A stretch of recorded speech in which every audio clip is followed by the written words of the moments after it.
السلام علیکم ناظرین، میں ہوں آپ کا دوست عبداللطیف اور آپ دیکھ رہے ہیں مارس ٹی وی۔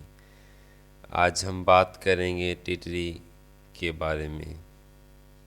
ٹٹری کے وہ چند حقائق جو ہم آپ کی نظر میں لانا چاہتے ہیں، تو جڑے رہیے گا اس ویڈیو کے ساتھ، ویڈیو کو اسکیپ نہ کیجیے گا۔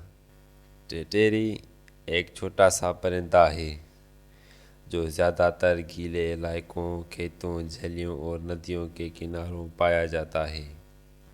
اس کے بارے میں چند دلچسپ حقائق ذیل ہیں۔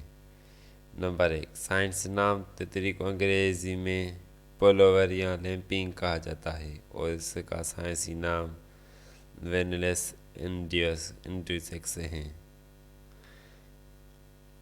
مسکن یہ زیادہ تر جنوبی ایشیا، مشرقی وسطی اور افریقہ میں پایا جاتا ہے۔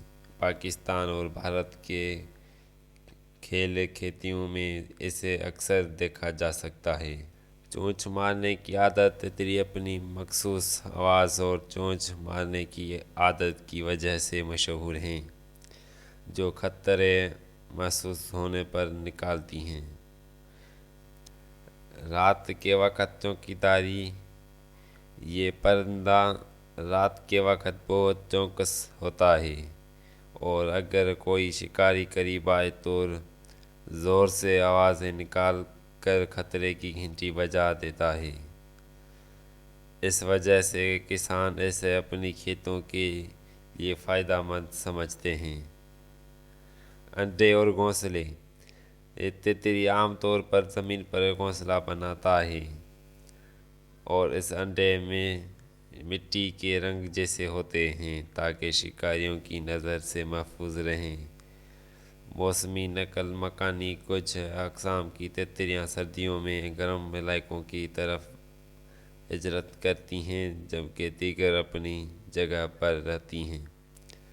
تتری زیادہ تر کیڑے مکوڑے، بیج اور چھوٹی جاندار کھاتی ہیں جو اسے زراعت کے لیے فائدہ مند بناتی ہیں کیونکہ یہ نقصان دہ کیڑوں کو ختم کر دیتی ہیں۔ لوک کہانیاں اور روایات: برصغیر میں کئی مقامات تتریوں کو بارش کی پیش گوئی کرنے والا پرندہ بھی سمجھا جاتا ہے اور اس سے متعلق کئی روایات کہانیاں موجود ہیں۔ اور ان کی ایک کہاوت زیادہ تر مشہور ہے کہ وہ یہ ہے کہ یہ ایک ریڈ کلر کا چونا پتھر لے کر آتا ہے اپنے انڈوں کو پھوڑنے کے لیے، کیونکہ اس کے انڈے بہت سخت ہوتے ہیں تو اس کے بچے انڈے کو پھوڑ نہیں سکتے، تو وہ اس پتھر سے اس انڈوں کو توڑتے ہیں۔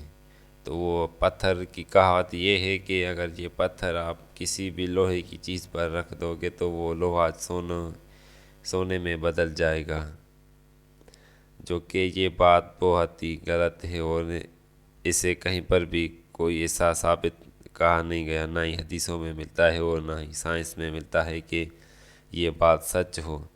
یہ بات ایک دم ہی جھوٹ ہے۔